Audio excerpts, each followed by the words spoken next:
First thing I need you to do is put away your computers, put away everything. I'm going to start with a little experiment.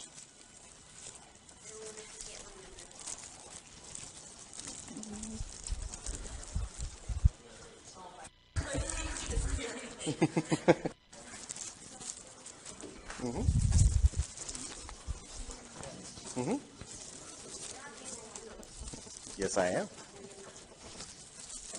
This is permanent stuff. So.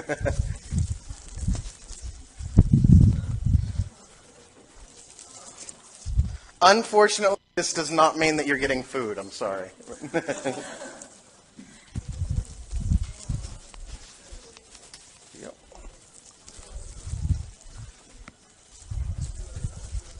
There you go, Paul.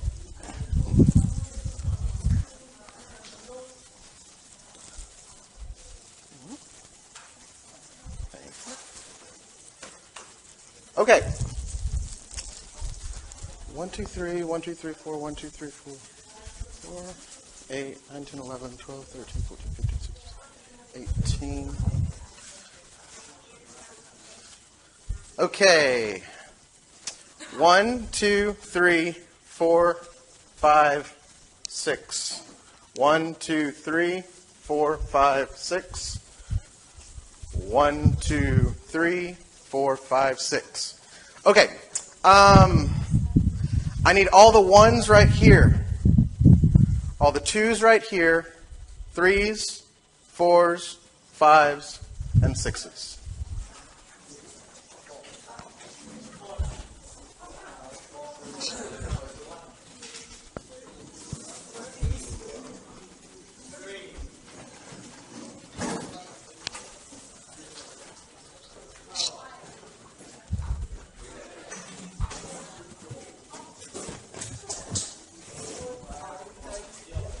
You'll see.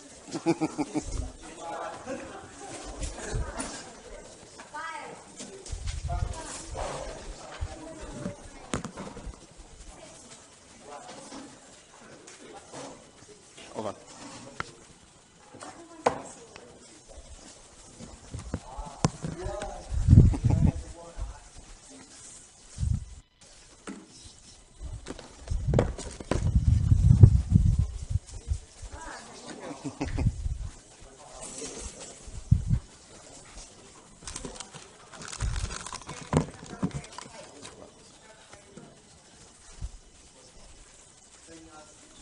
Back here, Katrina. See, do you guys have paint? Did I give you guys paint yet? You got paint. Okay, does everybody have a jar of paint? Do all the groups have a jar of paint? Okay. Everybody stand up. You can't do anything at your desk.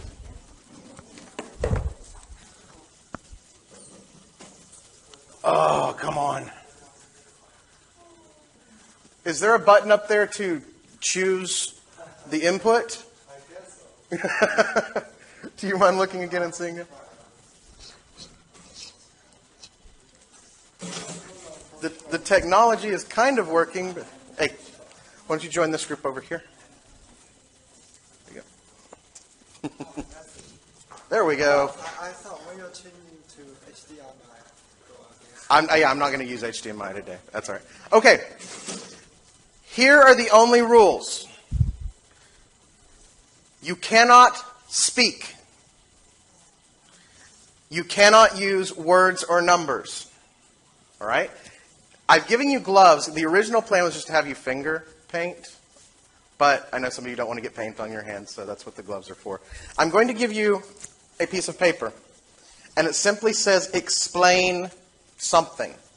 All right? So what you're going to have to do is explain what's on here without talking and without using words or symbols. All you can do is really use your finger to paint. You cannot talk to the people in your group. You need to find a way to communicate to them. Okay?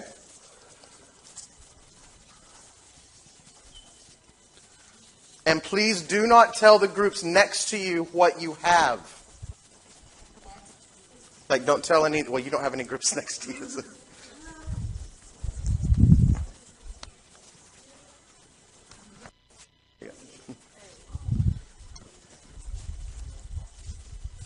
Okay. Oh, I wanted that one to get done. Okay. You now have, I'll give you 15 minutes. You cannot talk. You cannot talk. English or Chinese for that matter.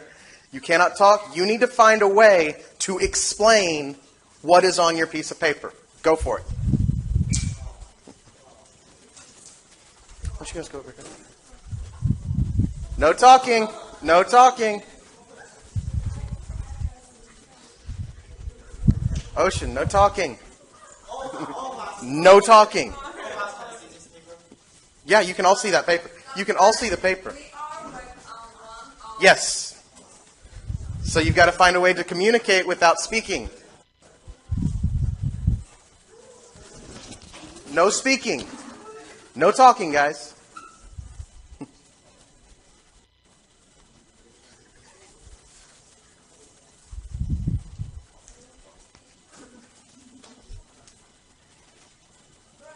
Yeah. I would like for everyone to, yeah.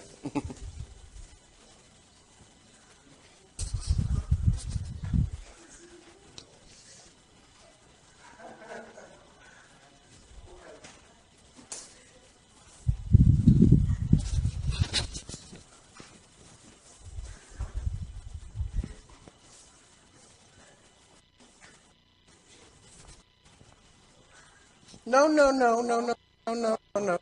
No using your phones, no using technology. You have your finger, only your finger. And basic,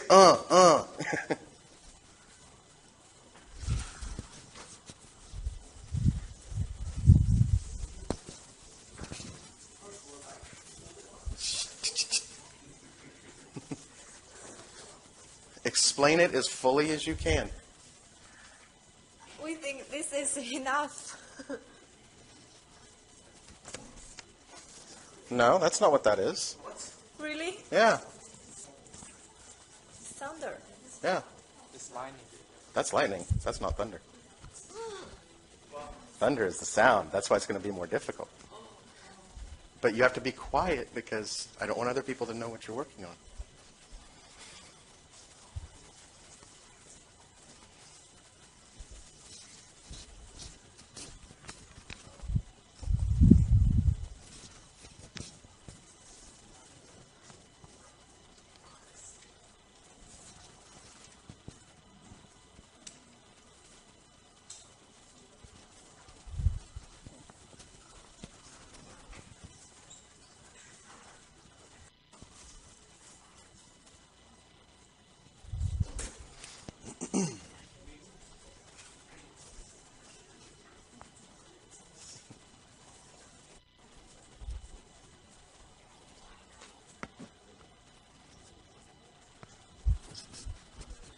No talking, guys.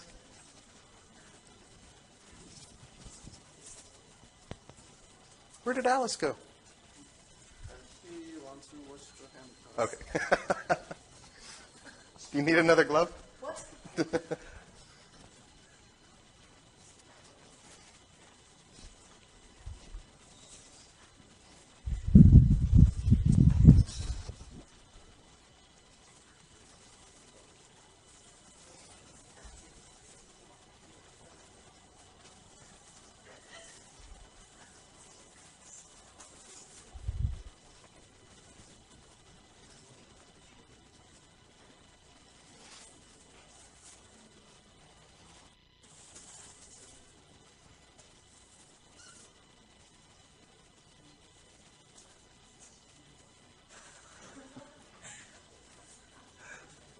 Remember, no symbols. Is that a symbol or is that part of your?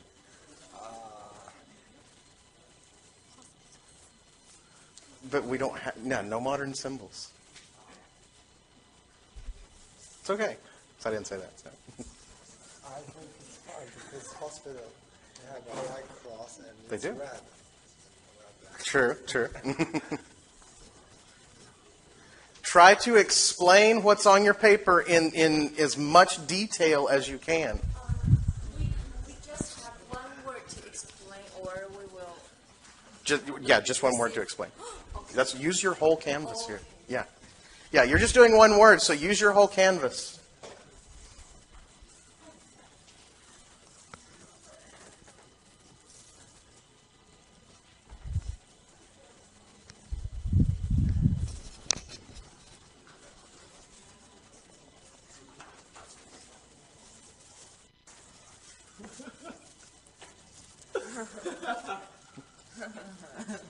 All right, I see what you're doing.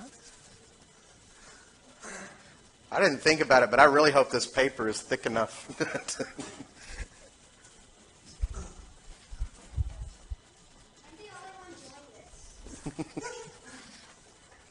Y'all better jump in. She'll tell on you guys.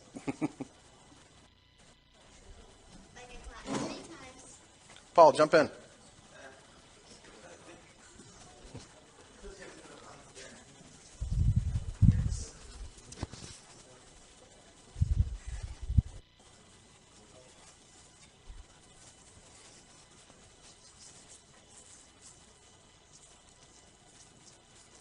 I hope we're not going to have a big black square on the wall or a big blue square on the wall.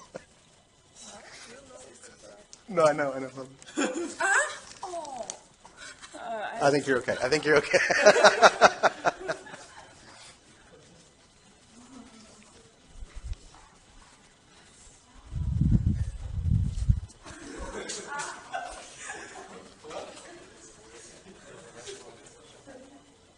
They're talking, guys. We've got about 5 more minutes.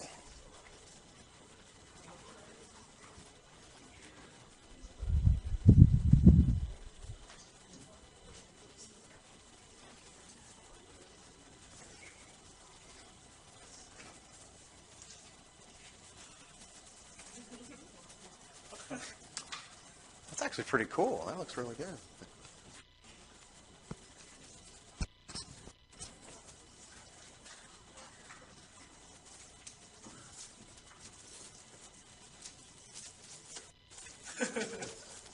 So why the square? Oh.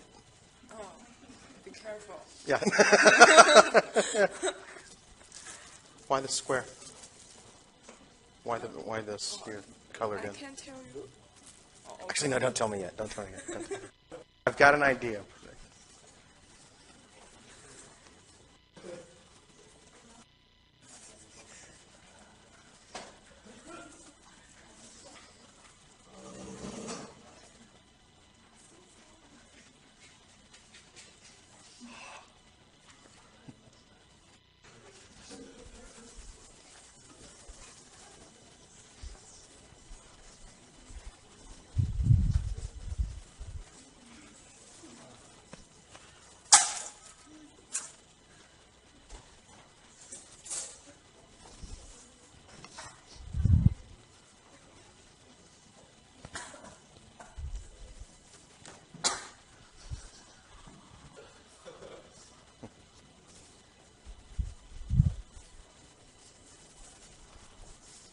You finished? There should be a trash can in here. Yeah, there's one right there.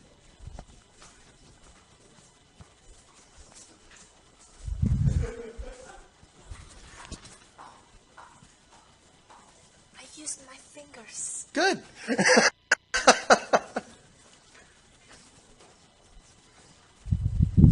Hey guys, about 2 more minutes. Don't worry about what people next to you are doing. Don't tell them what you're doing. Once you're done with your gloves, though, there is a trash can in the back. You guys done? Done? Neil, y'all done back there? No. No?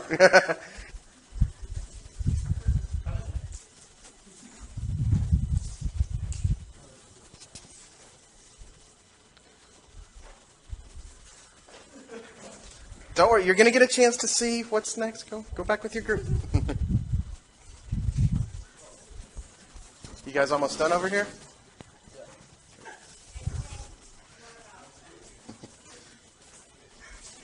Okay, stay with your groups. Stay with your groups.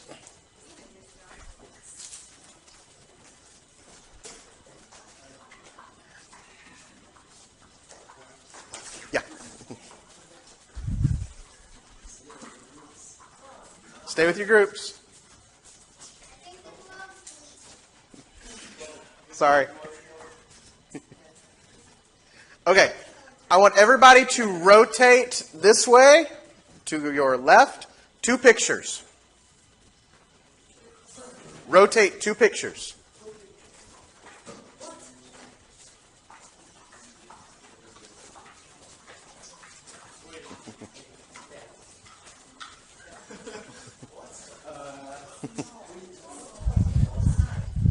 Okay. Now what I want you to do is I want you to look at the picture. There are 2 things I want you to do. First of all, see if you can figure out what they are trying to explain. Don't look at their piece of paper if they left it on the desk. It doesn't matter. You don't need it. See if you can figure out what they're trying to explain. And then I want you to see if you can come up with a story. Come up with a story from looking at that actual picture. Okay? Now you can talk in English. So your group is over there.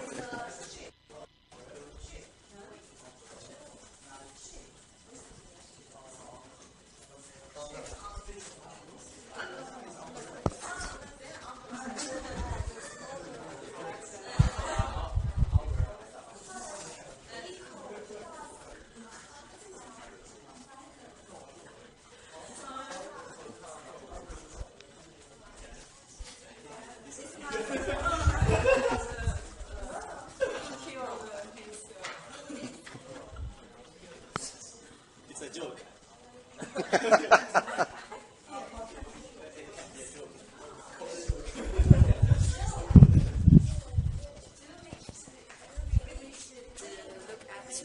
No. Just look at this one. Yeah, when I said rotate, just jump over 2 pictures. So you're working on this one. What are they trying to show? And tell me a story.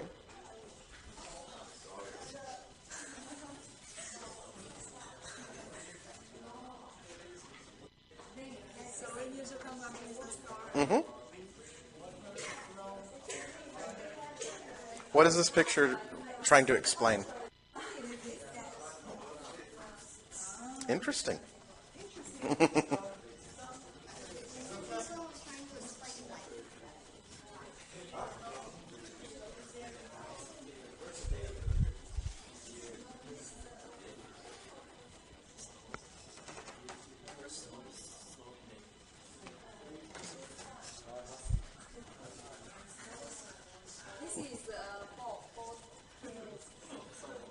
So what is this trying to represent?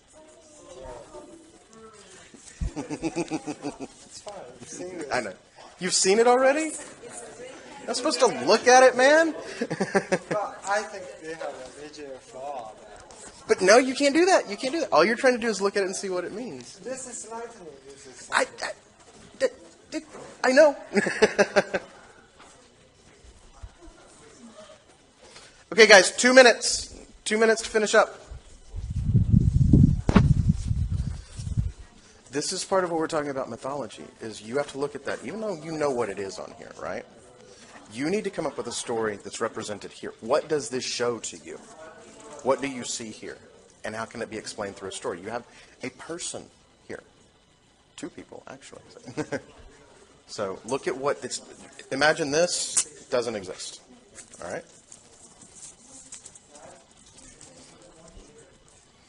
Are there people in yours? Are there people? People in that one? People in that one? Stop talking to each other. Are there people in that picture? No, there are no people in that picture. Interesting. Are there any people in this picture? Well, that's too difficult. Oh, wow.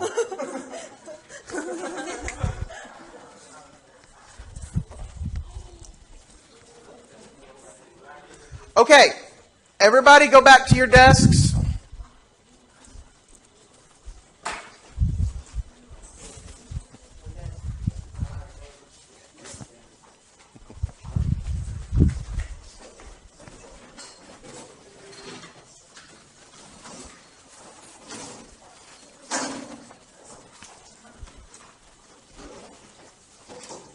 Okay.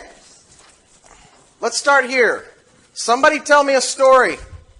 The group that was working with this picture on the second part, tell me a story. Neil? Your group?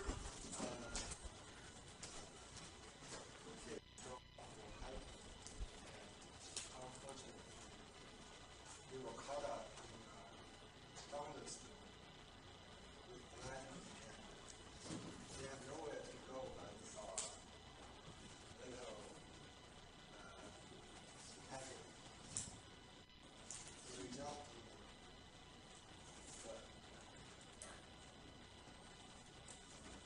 but the little kids was frightened by the thunder. He ran away. So the elder one go out for Scott for him. Okay. Okay. Let's move over here.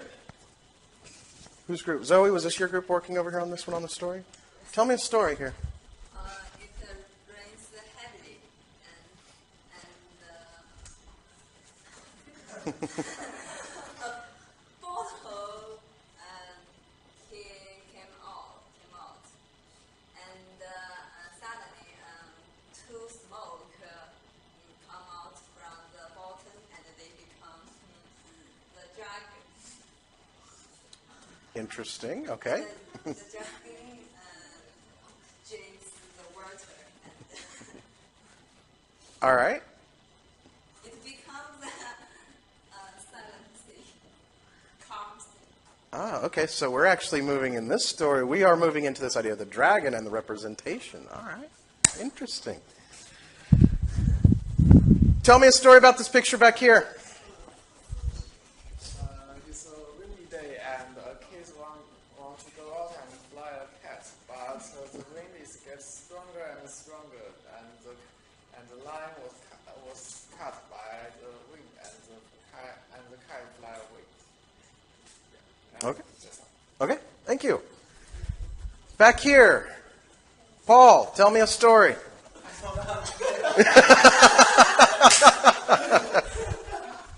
Did anybody in that group understand this?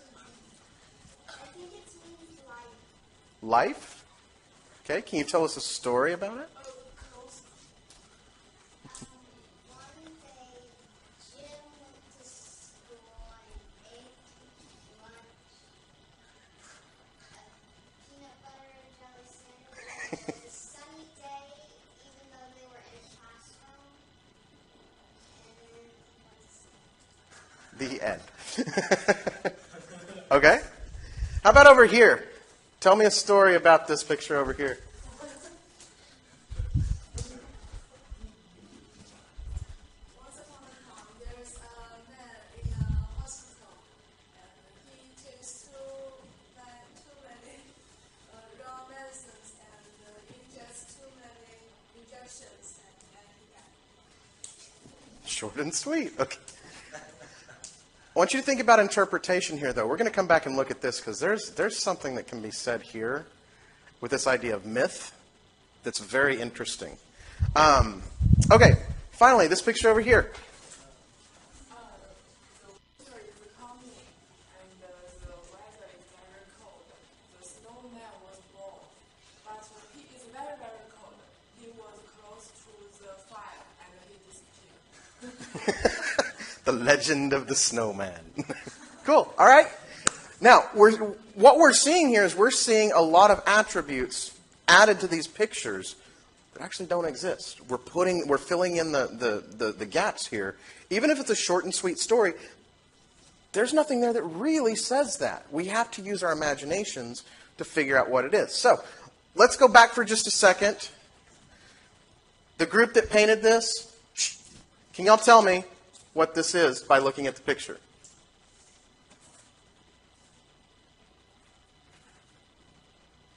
No one that's actually looked at the piece of paper.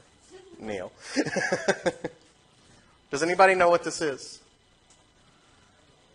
Just guess. Yeah, give a guess. thunder. It is thunder. Yes, it is thunder. Now, there are some interpretive differences here because, like Alice says, that's thunder. No, it's lightning. So we've got visual versus auditory. So I gave you guys some things that it's very hard to actually put a finger on. That's why I really wanted you guys to think about this. Okay, over here, this massive, massive drawing over here. What is this? I didn't know.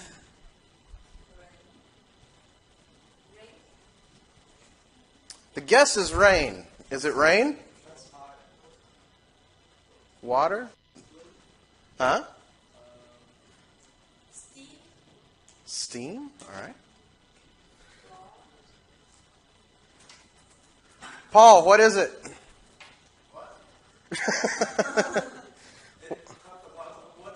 Water. We go a river and the things in the river and the rain, the something, the things in the bottom and what other Okay, so no, that's good. The concept was water, but when we were looking at what this was actually trying to represent, we had things like river, steam. These are things, and somebody did say water.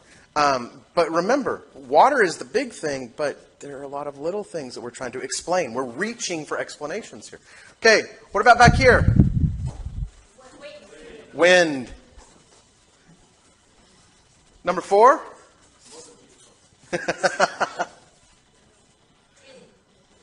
Dream, all right. What'd you say? Day. What tells you that's day? Because there's night and day. Okay. So you just guess like it's going to be one or the other. No, it's combined together, so it's whole. Okay. So Ocean, tell me about the big blue square. That's black hole. Okay. They're at school. Oh, okay, all right. I got it. And finally, back here, actually not finally, we've still got one more there. What about this one back here? Sickness. Yeah, illness, sickness. Somebody who was telling the story back there thought it meant death. We're going to come back to that one in just a second, because as little as there is in that picture, there's a lot going on in this picture that can be interpreted in different ways. Okay, and the last picture over here, what does this represent? Snow, winter, cold. Yeah.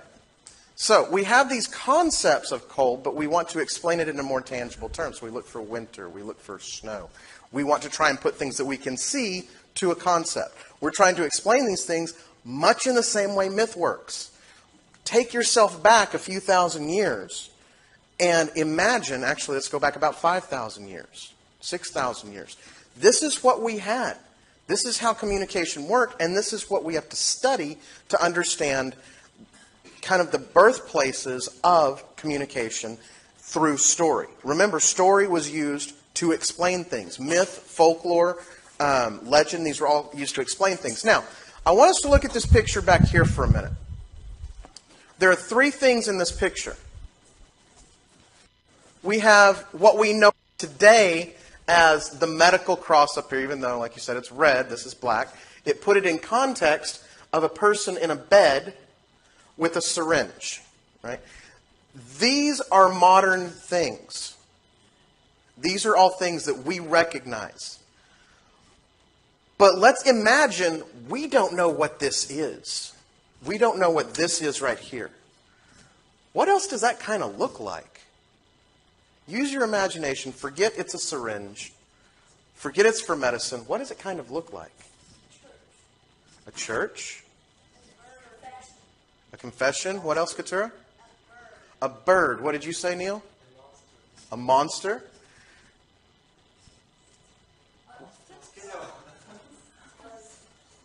What if, let me grab a marker right here.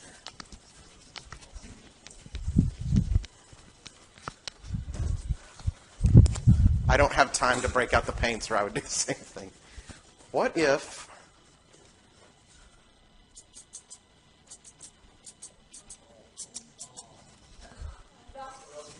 exactly. Now,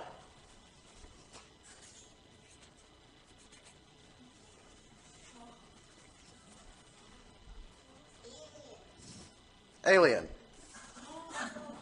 2 dots. Turn that into an alien. And then we have this up here. We almost have an interpretation of a very loose interpretation, of course, of say, a Christian myth. We have an idea of ascension. We have an idea of somebody overlooking someone who is either sick or dead. And then up here in the corner, we have this idea of Christianity with the cross. Now, is this at all what was intended from the picture? No. And this is part of the problem that we run into. You've seen it in action now, how things can be misinterpreted and how we actually embellish and add to the idea. What I did here is I actually visually added to the idea. Because when I saw this, I can't see very well. I didn't see a syringe. I saw a rocket ship. And I was like, wait, what are y'all drawing? So we perceive things in different ways, which give different stories. And that's where a lot of our creation and origin stories come from. This is actually something, at least this concept that we're looking at in this picture, you think of these ideas of creation stories as something that happened thousands of years ago. We actually see stories of creation being retold and recreated today. One of the most recent things that happened was back in the, it came to light in the 1960s in the Pacific Islands. Have you heard this name before? What was it? Yeah. Have you ever heard the story of John Frum? Okay. Again, this is not what I was intended to go over today, so I don't have a lot of material on it off the top of my head, so it may be a little general. I don't remember which island. But in the South Pacific, there are a number of islands. And these islands are extremely isolated. They have people living on these islands, indigenous tribes living on these islands, that have been separated from everything and everyone in the world for a very, very, very long time. Well, missionaries started coming in about 200 to 300 years ago. Okay? And they start bringing the stories of Christianity. However, they speak English. The people on the island don't speak English. So they're communicating through symbol, through picture, through basic language structure. They're giving this idea of a God, a human figure. How do we how do we represent God, capital G? Usually as the old white man with the beard sitting on a cloud passing down judgment. So, what these people see, what they think is, oh wait, there's someone up there watching me. And he's white. These are white people that came to our island. We've never seen these kinds of people before. So, little time goes by. They're still communicating with these basic ideas and symbols. And a little something called World War II happens. Now, up until then, people were coming by boat. So they could see them. Oh, look, there's somebody coming. Then all of a sudden, World War II comes. And how do the white people start coming? Airplanes. So there are literally white people falling out of the sky. What were they told before? There's an old white guy who lives on a cloud, who is this God, this deity figure. So they think these are angels. These are people from heaven. These are gods. These are people that are coming to save us. Well, what do they bring? When they come to set up station points on the islands, they bring communication. They bring communication gear. So there is someone who can actually sit here, put something on his head, hold something like this, and talk to a voice that you can't see on a radio. Very similar to what the missionaries told them to do. So prayer, communicating with God, as the missionaries taught, they see this in action with people actually wearing these things on their ears, holding a microphone, and talking to a voice from a human that they can't see. They must be talking to God. They must be talking to the angels. They must be talking to something that's outside of this world. So, and again, this is during World War II. In the 1960s, they went back to see what had been left behind. They'd heard stories about these tribes that had started erecting all these weird statues and things that were very reminiscent of World War II. And what they found when they went back in the 60s were they found parts of airplanes, parts of radios. They found like propellers from airplanes put into a cross. They found fences around a set of radio headphones. These things have become icons, have become relics, have become proof of the existence of God to these people. It created this legend. And in comes this character, this guy John Frum here. The guys that go back to study, then the islanders start talking about this guy John Frum. John Frum is coming back. John Frum is going to come save us. John Frum is going to keep us safe. John Frum has delivered us from our evil. Jesus Christ is going to keep us safe. Jesus Christ is going to deliver us from evil. Their idea is John Frum. And it took people a little while to figure it out. They finally figured out that John Frum was actually John from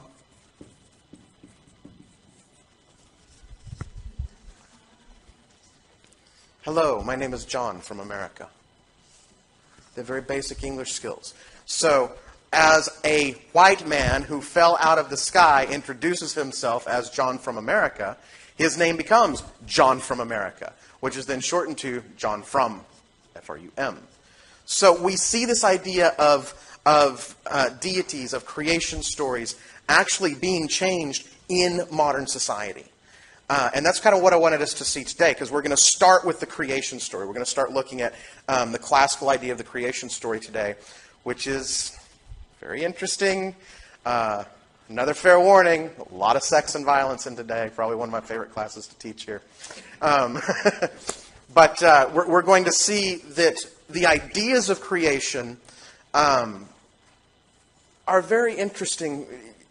You know what? I'm going to stop. I'm going to wait until we actually start talking about it. Before we actually jump into this, I did get your roster up, which means I got your email. I sent you an email. If you'll check your email right now, I sent you some things that are really going to help you out.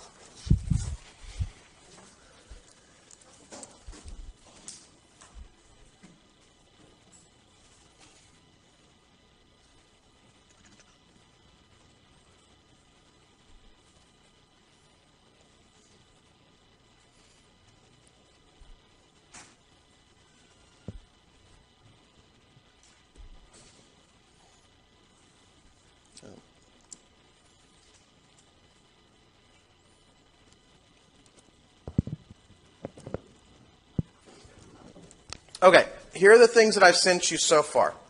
I've sent you an interactive Greek gods family tree. Take a look at that real quick to kind of show you. I mentioned this yesterday. It's big.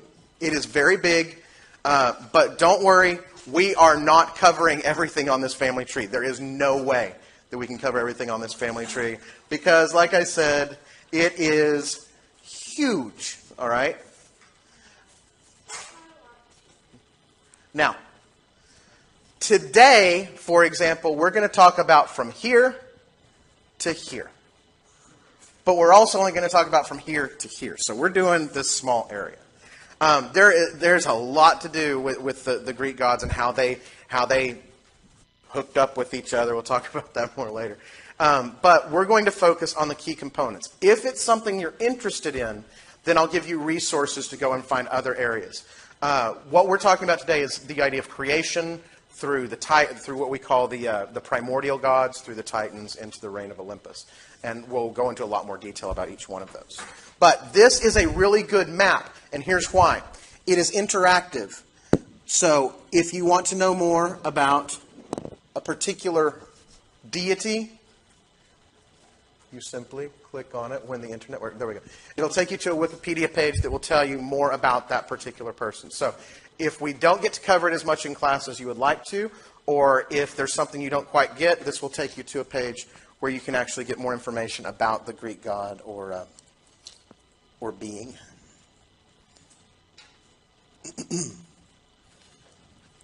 Okay. I've also sent you 3 prezzies. The one that we did yesterday is What is Mythology? So you'll have that to look over. I've also sent you the one that we're going to go over today. So if the yellow kind of bothers you, you can look along. You can look on with your actual computer if you want to look at it in there. I've also sent you a supplemental Prezi. This is one that I was planning on covering. I just didn't have time to work it in. And it goes into a lot of the actual people who are looking at these theories of mythology. People like Prop and Burkert and actually there's about 10 of them in there. Anyway, I can't think of all of them offhand right now. But it goes through some of their ideas, their specific theories about why we believe mythology and why mythology exists. This would be a really good resource for your paper if you're looking at this comparative study between film and the original myth, the original archetype. Looking at some of these researchers and what they believe would be a very good way for you to actually build a more professional paper. So I went ahead and included that for you in case you want to look at it. I do recommend at least taking a glance at it to see if there's anything that might help you out. Also, the video that we watched yesterday, again, like I said, there are 2 parts to it. They're both available on YouTube. I've included part 1 and part 2 for you here, so you can actually go to YouTube and find those. And then also,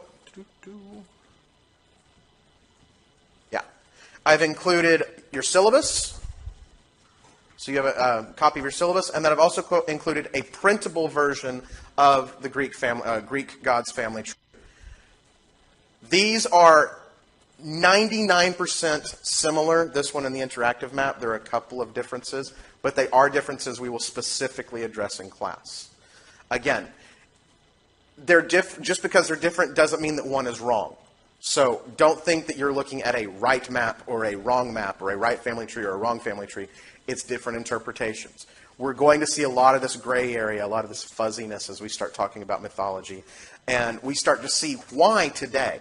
We start to look at these and understand why there are so many different versions of similar stories. All right? That's how we're doing on time here. Okay, any questions?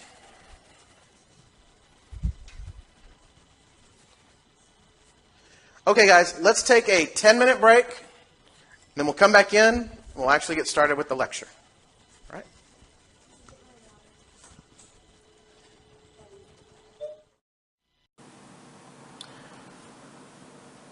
Okay, looks like everybody's back. We're having some problems with the microphone, so I decided to switch off the actual media site. I'll be using the handheld microphone, so you'll still be able to have access to the recording. The video for media site is still recording, and I'll pair these two together and stick them up on the blog for you. We're going to start talking now about the origin stories according to classical mythology. Now, before we do, a few things that I'd like to say. First of all, you need to throw logic out the window. We're going to be talking about a lot of things here pretty much through the entire semester, but especially here in the creation stories that will not follow logically. And I know how many of you like to use logic to try and figure these problems out. I'm telling you right now, you cannot use logic to do this. If you do, it will drive you mad. I promise you. The other thing that you need to be aware of is that classical mythology is really driven, the stories of classical mythology are really driven by 2 things: sex and violence. Yeah. So this is a fair warning. Most of the classes I teach are PG, maybe PG-13. This one has an R rating, as you will see. Some of the things we'll talk about, especially today. It's not just sex and violence. It's very strange sex and violence. So I just wanted to give you that fair warning. If you're uncomfortable, I apologize. But these are the origin stories. These are the stories that we kind of look at and see where classical mythology came from. So it's really important for you to understand that it is done in a literary sense. I wouldn't go so far as to call it pornographic, but it's something that might make you a little squeamish. So with that in mind, we will go ahead and get started. Okay. Most of the stuff we're going to be looking at today is based on the readings, the actual writings of Hesiod. Sorry, having a little trouble with my Prezi here. There we go. Okay, so anyway, sorry about that. We're going to be looking at the writings of of Hesiod and the Theogony. This is by no means the only work that addresses the creation story according to Greek mythology, but it is one of the most complete tellings of the stories. So we will be focusing on that. Yes, there are mentions of it in Apollodorus's writings. There are a lot of mentions of it and tellings in Homer's Odyssey. I'm sorry, Homer's Iliad. But the main focus that we're going to use in looking at the creation story is the Theogony by Hesiod. And this was written around 750 BCE.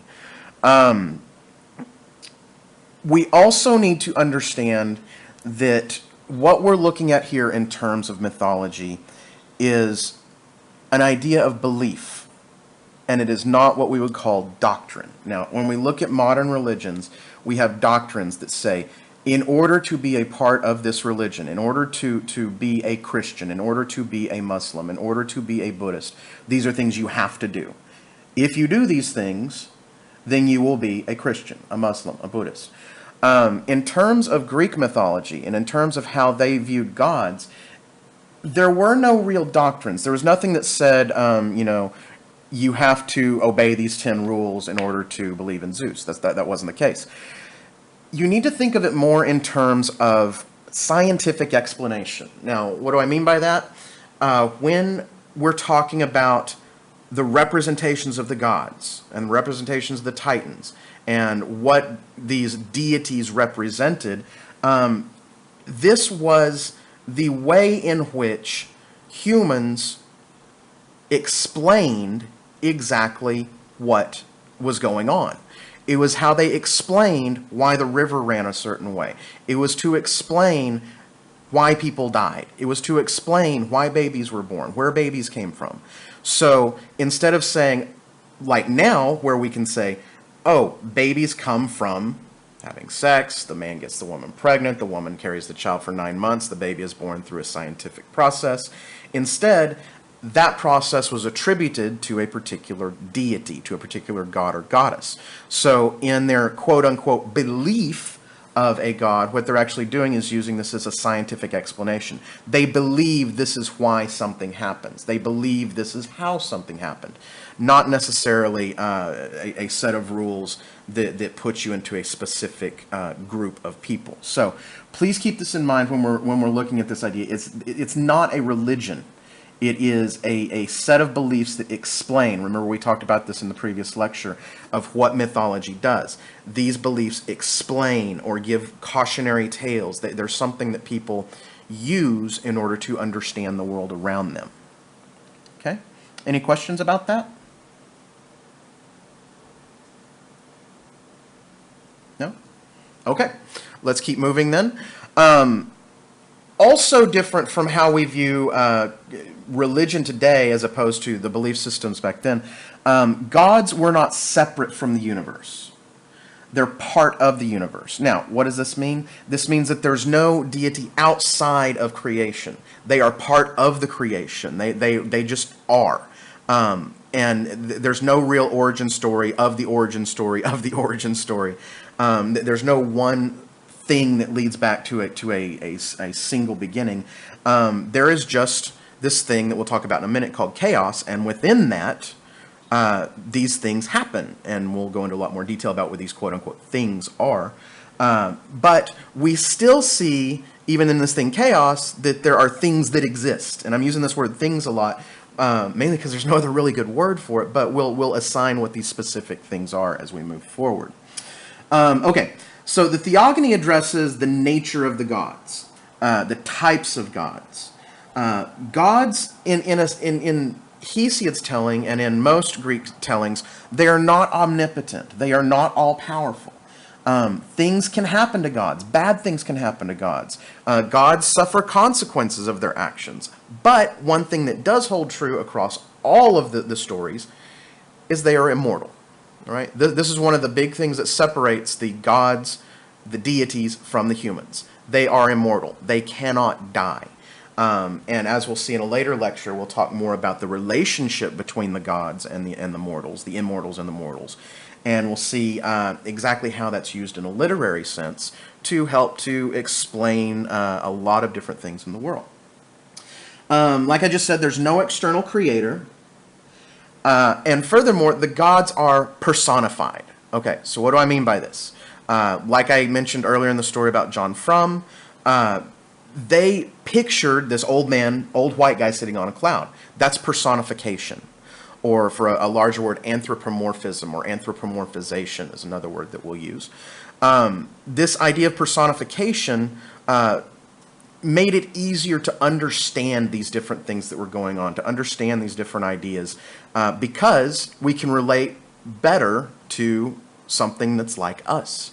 So what we'll start to see is how that personification plays out in a literary sense. In this sense, gods could eat, drink, sleep, etc. So they were very human-like, and this was one of the first real times in religious history and mythological history where we saw gods with pure human forms. Now, in like the Egyptian gods and some of the Buddhist gods and a lot of the Persian gods and Babylonian gods, they may have had some human characteristics, but they often were more equated with things in nature, like the head of a bird or the head of a cat or the body of a cat and the head of a lion, maybe. That all these different combinations were a combination of the human form and something else in nature. Now, we will see a lot of these come into the idea of classical mythology. Specifically the Minotaur and the centaurs and the naiads and a lot of these creatures. But we're also going to explore why these creatures might have come up in Greek mythology and how we can kind of trace them back to other forms of religion, other forms of belief, and see how different areas of belief influenced the Greek idea of gods. This idea of classical mythology was not the origin. It was not the original ideas of belief in supernatural powers or in deities. They actually come from Babylonian beliefs and Persian beliefs, and then they're kind of morphed. The reason we study this so much, the reason we look at this so in depth, is simply because this is the culture where the Western world traces its doctrines, its systems, its governments, it's pretty much everything back to. So it's important to understand how their beliefs and how their understandings governed their lives. And so in that sense, we're looking at this as kind of an origin of our own personal beliefs and ideas. Okay? Okay, so let's go ahead and get started with the creation story. Let's go ahead and look at exactly what was written. Okay, we're going to start with what we would call primordial deities, and these are things that existed before the creation of the earth, or alongside the creation of the earth. First and foremost, there was chaos. Chaos was the first deity to come about. Now, when we think of this word chaos, we usually think about chaos as being, chaotic. We get the word chaotic from chaos, meaning that there's a lot of disarray, there's a lot of madness involved. When in all actuality, the word chaos simply means a great void, a great nothingness. So kind of in the beginning of this story, there was nothing, and that was represented by chaos. It's actually, if we look at the translation of the Greek, it says that our universe came from a great yawn. And so if you think of a yawn, it's kind of this breathing nothing into existence, or this idea of nothingness, this void into existence. There's no origin story for chaos. It just appeared. It was just there. Then, again, no creation, no attribute to Gaia, but Gaia, the earth, came about as well. She was not born. She just was. She came into existence. Gaia is the earth. It's the land underneath our feet. All right? Gaia. Okay? Then came Tartaros and Eros. Now, Tartaros is the underworld. Now, you may have heard the underworld, at what we call hell, referred to as Hades. This is something that's kind of morphed over time. Hades was actually the lord of the underworld. We'll study a lot more about him in the next, the next lecture. But he is the lord of the underworld, and he became representative of the underworld. That would be like saying that another word for hell is Satan. It's not. Satan is according to Christian mythology, Satan is the lord of the underworld. He is not the underworld himself. He's the lord of hell, not hell itself. So Tartaros is what we consider hell. It's underground. It's anything that is below Gaia. All right? And Eros is sexual desire. Right? Now, like I said, sex is going to it's going to come in a lot during this discussion. But it's very interesting now that we have nothingness, we have the earth, we have hell, and we have sex. Well, let's think about this for a minute. We have these things that have come into existence, but now we need to start kind of trying to explain, almost retrospectively, where all these different things came from. We understand the idea of birth. Let's put ourselves back into the shoes of the Greeks. Let's say we know that humans come from humans. We know that a baby horse comes from a mama horse. We know that a baby fish comes from a mama fish. So we have this notion of birth, and we also have a pretty good idea that it's because of sex. So now that we have this idea of we have a place to exist, the earth, we have something to create, sexual desire, now we can start having things happen. Now, getting a little bit ahead of myself here, but just know that sexual desire is going to be key into understanding how the gods, again, quote-unquote, evolve. So after Chaos, Gaia, Tartaros, and Eros, we have the first births. All right? So Chaos, remember, Chaos. Chaos gives birth to Nyx and Erebos, which are respectively the night and the darkness within Tartaros. Kind of a theme here of complete darkness. We don't have anything that really represents what we would consider good or light yet. We have only darkness, which is going to come back into play here in just a few minutes. Okay? Gaia gives birth to Uranos, not Uranus, not like the planet. That'll happen when the Romans take the word over. But Uranos and Pontos. Okay? Uranos represents the sky. And Pontos represents the sea and monsters. I'm sorry, mountains. Mountains, not monsters. Sorry about that. Pontos represents the sea and mountains. Now, we're going to see as we start talking about the Titans that there are different kinds of seas, there are different kinds of waters, and yet, yes, you're absolutely right. Poseidon is the god of the seas. Don't get ahead though, because I don't want you to get too confused here. Pontos is what I like to refer to as the usable ocean. All right. So if you'll take a look at the maps that I've given you, give you a second to pull those up. The maps that I've given you show the ancient world, and we can think of Pontos as kind of the Mediterranean Ocean.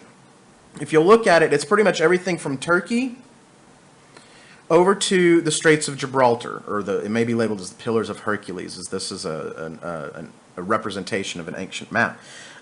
Everything within there is Pontos. You see it? Okay. Everything outside, look at this map. Look at this map. You see that everything outside of that is actually represented by water. Now, we know that the stuff on the other side of Turkey, where Troy is, we know that that's land, but they have it represented by water. Why?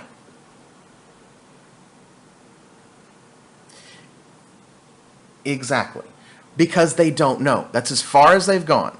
And they assume that, remember, at this time, the earth is flat, and if you go too far, you fall off. But in between that area, we have something called Oceanus. And we'll see where Oceanus falls into place.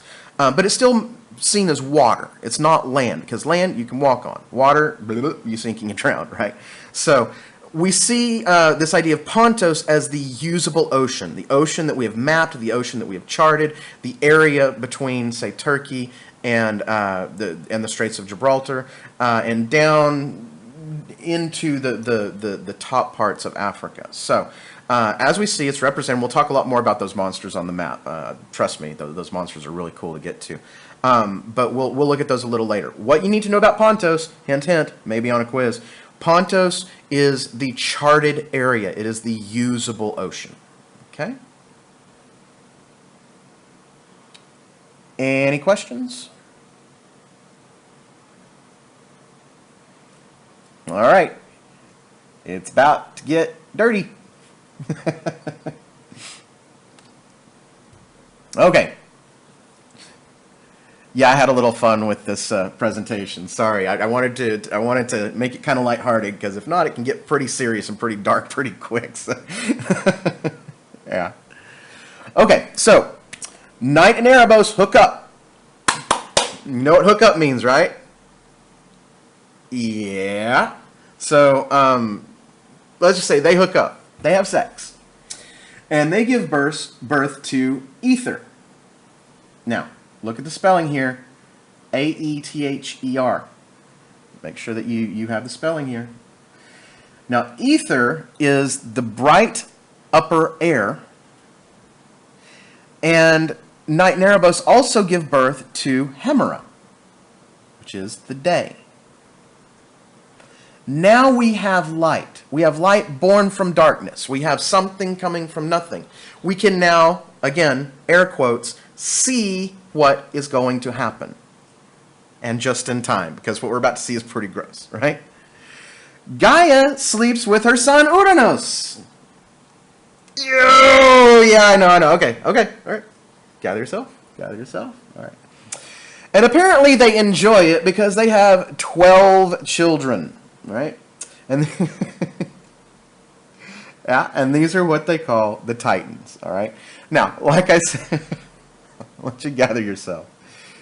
Yeah, this is, I warned you. Okay. They have 12 children, the Titans. You do not need to know all 12 of the Titans. We simply don't have time to cover all of them. So please make sure that you spend time focusing on the ones that I have listed here. These are the ones that you really need to know about. Okay? So the Titans you need to know are Oceanus, Kronos, Rhea, and the Cyclops.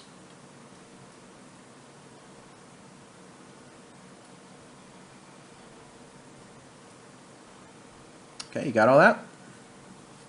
Okay, we've already kind of mentioned what Oceanus is. We're now going to take a look at Kronos and Rhea, and we'll look at the Cyclopes in a later lecture. But these are the ones that we'll really focus on with the Titans.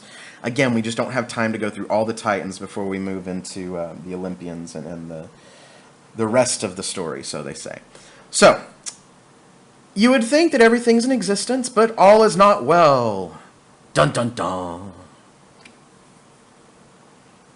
Why is it not well? Because, well, men are jerks. All right?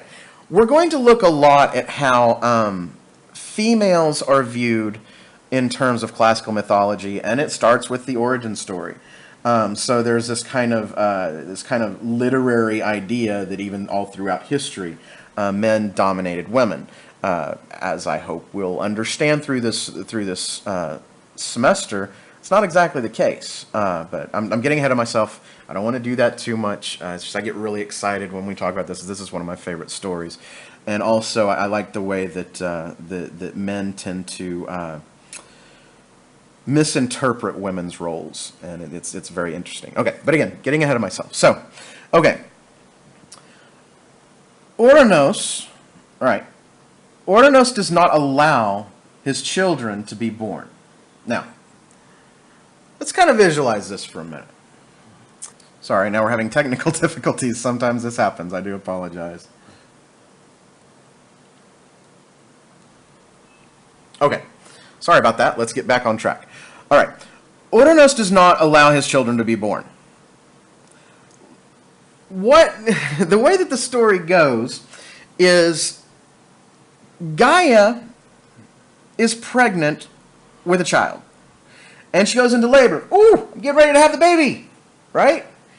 And Ouranos goes, nope, nope, nope, nope, nope, nope, nope, nope, no, not going to happen. And he shoves the baby back up inside of Gaia. Yeah. And remember, this happens 12 times. So you can imagine Gaia's pretty sore right now in every sense of the word. So with her final son, Ouranos, again, throw logic out the window. Don't try to understand exactly how it happens. Just understand it as a story. She conspires with her son, Kronos. Her final son, Kronos. I apologize. I got the names mixed up there. She conspires with her final son, Kronos, to overthrow Ouranos. Huh? Yeah, so picture this again. Here's Gaia talking to her belly saying, all right, we got to stop this. We got to figure out how to get all you kids out of there. I hurt so bad. So what she does is she takes a scythe. Do you know what a scythe is? All right, here, I'll draw it on the board for you. A scythe is like a knife, but with a curved blade. Yeah. Okay, so she gives Kronos this scythe. And again, picture this. How she would give Kronos a scythe, all right?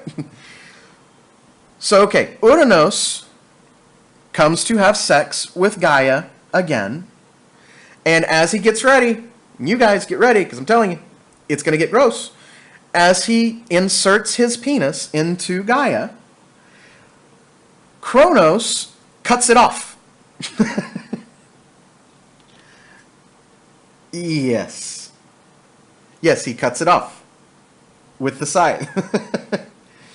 And then throws it into Pontos, into the ocean, right? So, okay.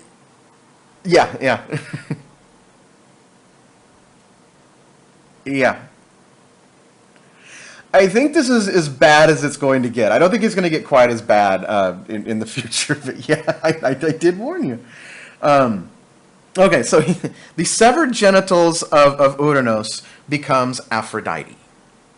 All right, now you may be going, wait, that's not what I heard. I heard Aphrodite is a daughter of Zeus. And you're absolutely right. Remember, there are no right and wrong stories. We have this representation of Aphrodite within the origin story because she is representative of what? We come to understand it as love. She is really a goddess of sexual desire, which remember is represented by Eros as well. So there is a lot of this idea of sexual desire that goes into different stories, and some stories say Aphrodite is the son of Zeus. Some say that Aphrodite sprang from the foam in the water that was from Uranus's severed genitals. Yes. Again, throw logic out the window. You can't try and put a right story and a wrong story. It doesn't exist. There are many stories. These are stories of explanation. All right? Okay. Ouranos retreats to the heavens, leaving room for humans to be born. All right. Let's think about this metaphorically. Let's think about this in a poetic sense, right?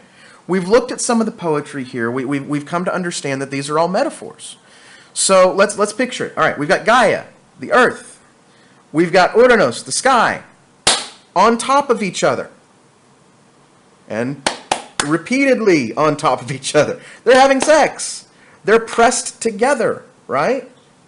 Man on top of the woman. Yeah, we're not going to go into a lot of detail about that, but they're pressed together. So as Kronos cuts off Uranus's genitals and casts them into the ocean, he kind of goes, ah! And runs away. So now we have physical space. We have this notion of physical space. Well, now we have a place for things to exist.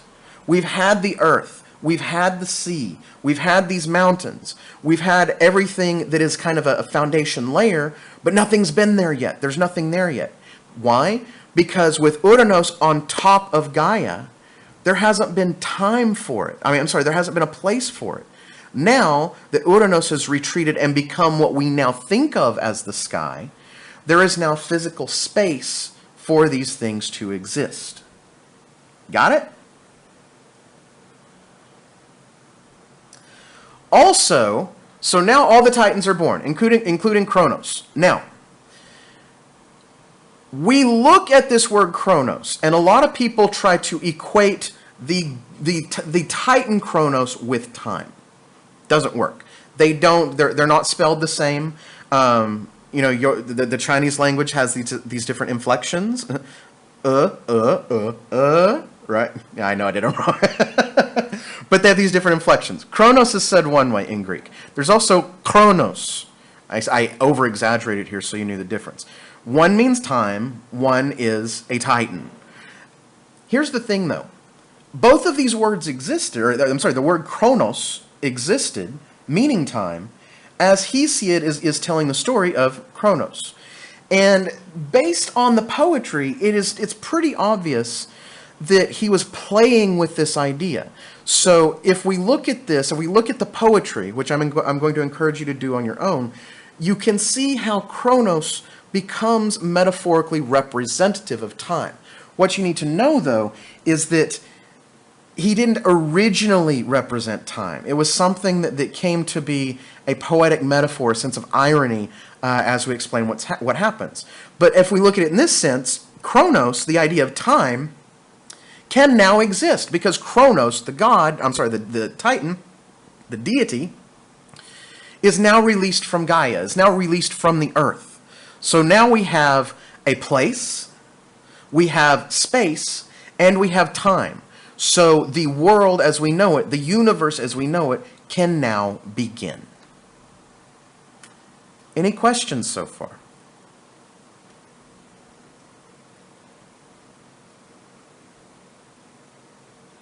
Okay, let's go ahead and move on.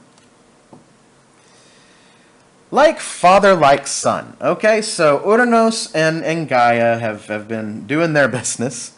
Gaia hooks up with her son. Kronos marries his sister. No! Exactly. You start a chant every time something gross happens. He marries his sister Rhea. Rhea really has no significance except for to give birth to the Olympians. So Kronos marries his sister Rhea, and they have 6 children. And these children are what we call the Olympians, right? You're all aware of the Olympians. You've all read Percy Jackson, yes. And these are the original 6 that we're going to look at today, and we'll look in a lot more detail on tomorrow's lecture. They are born in this order: Hades, Demeter, Hera. I'm sorry, I messed up. Hestia. Hestia, Demeter, Hera, Hades, Poseidon, and Zeus. Apologize. You guys know I can't see, and I'm moving really fast because I'm really excited, and there's a lot to cover. So, one more time. Hestia, Demeter, Hera, Hades, Poseidon, and Zeus. Why is it important? The order that they were born in? We'll get to that in just a minute. Okay. Kronos decides that, okay, he overthrew his father. And it's a pattern that we see, well, a pattern that tries to start but stops very quickly. And we'll look at why that happens here in just a minute. But like his father, Kronos sees his children as something that can become more powerful than him and eventually overthrow him, right? Uranus decides to shove all the children back up inside Gaia. Kronos at least lets his children, he allows them to be born, but then he eats them. So he waits for his children to be born, then he eats them, right? Well, Rhea's not happy about this. She's kind of pissed off. She's given birth to these 6 kids, and Kronos proceeds just to eat every single one of them. So, giving birth to her final son, Zeus, she comes up with an idea. She comes up with an idea to overthrow Kronos. Again, throw your logic out the window because this makes them seem very, very stupid. She gives Kronos a rock instead of her baby Zeus. You may be saying, well, why wouldn't he know that it's a rock? You would think, again, logic gone, kick it out the door, gone. He swallows the rock, believing that it is Zeus, and thinks everything is fine. Well, Rhea sends Zeus to Crete, to the island of Crete, on Earth, to mature. And when he's grown, he returns to free his siblings. Okay, now, there are various stories about this. Some of them say that he kicks him in the stomach so hard that he throws them up. Others say that he cuts open his stomach and frees them. The point is that Zeus makes Kronos give up the children. Most of the stories say he vomits up the children. Yeah, gross, I know. But okay, so they are spit out in reverse order. So they are spit out Poseidon, Hades, Hera, Demeter, Hestia. Now, this does two things. First and foremost, this makes Zeus both the oldest and the youngest son. Yes. Sure, I can explain it. Okay, remember, Zeus was the last child that Rhea gave birth to, right? Which makes him the youngest. Right. But Uranos swallows all these other children. Right? So we have to kind of imagine, we have to kind of, think about it in terms of birth. They weren't aging after Kronos ate them. After Uranos ate them. So, if we think about this, Zeus has continued to mature. He's specifically sent to Crete to mature. They haven't been maturing because they've been inside Kronos' belly. Therefore, he is the oldest, and then they are born. Does that make more sense? Yes. Yes, you've got it. Exactly right. Yes. Yeah. Okay. Any other questions? Okay. Let's look at the other thing that this does. We know from some of the comments I've already made and also from some of the readings you've already done that men are portrayed as more powerful than women. Well, if we look at this, the first deities that she gives birth to are Hestia, Demeter, and Hera. The females. If they were born and grew up, they would be older, and age can be seen as a sense of power. But now that they are done in reverse order, the most powerful being the oldest, exactly, Zeus, Poseidon, Hades, those are the three men. Therefore, they are more powerful. Therefore, they have more control. Zeus affords his brothers more in what we see as the triple division. We'll look at that next lecture. He gives them a lot more power than he does Hestia, Demeter, and Hera, although, as we'll see, Hestia and Demeter are kind of the most important deities when it comes to our ideas of civilization and culture. So, yeah, we'll look at that in more detail. Okay? Okay, men are still jerks. What is it? We've already kind of segued into this a little bit. But what we see here is that man is trying to assert his dominance over women. In the origin stories, you still see it in literature today. It's something that kind of it keeps going. So what we see here in these origin stories is we see old women who require the help of young male deities. These strapping young men, these powerful young men who can come to their rescue. Right? Gaia requires the help of her son, Uranos. Rhea requires the help of her son, Zeus. So we're seeing this idea that young men are more powerful, better off than women. Even though if it wasn't for women, they wouldn't be here in the first place, right? Well, why is this?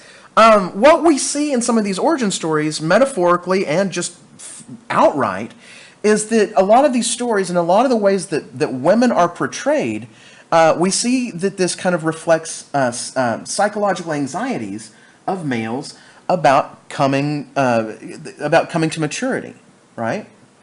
And also having to replace their fathers. So think about it. When you're a child, you go through puberty, you have this anxiety, and that's about the time you realize, hey, I have a father. I'm going to become a father. Oh shit, I'm going to grow up, I'm going to grow old, and I'm going to have all this responsibility. So it creates a lot of anxiety. They also realize that it's a cycle.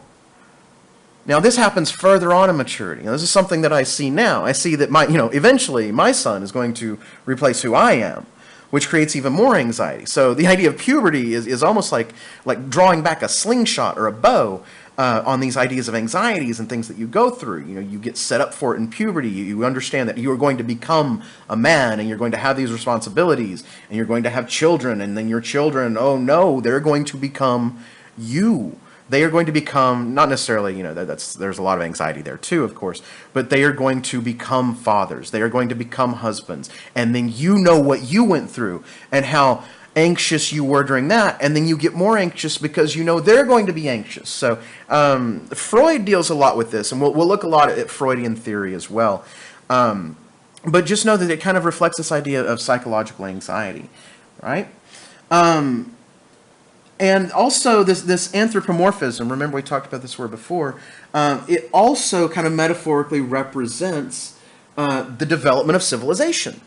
So as we start to develop critical thought, as we start to say, the river runs this way because of Poseidon, because of Pontos, we have these grains and we have these plants because of Dionysus, because of Demeter. Again, they're not doctrines, they are beliefs. They are beliefs that this is where these things came from. It's critical thought. It's scientific explanation at its purest, if you really think about it. But as we're starting to do this, we're starting to look at this anthropomorphism as a better understanding of civilization, because we're starting to see it as a culture. The culture is kind of formed around these ideas, is formed around a need to gather, around a need to talk to one another, to become a larger group, right?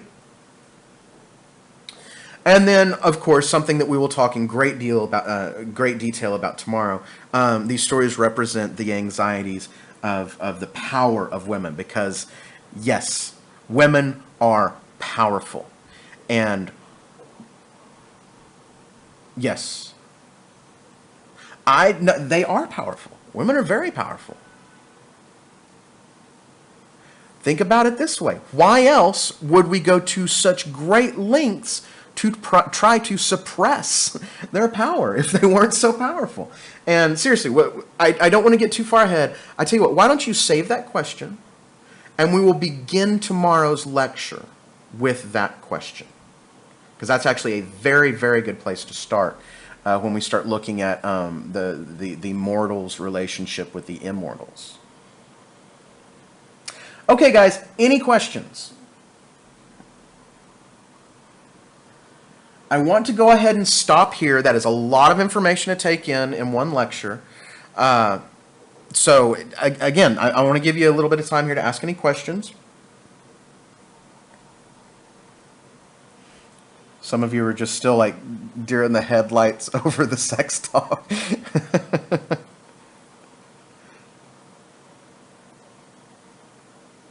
Okay, well, remember, if you do have any questions, feel free to post them on the blog. Feel free to send them to me via email.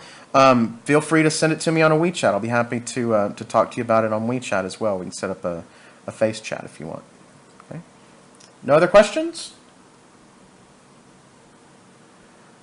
Okay, then I will see you tomorrow. Have a good day.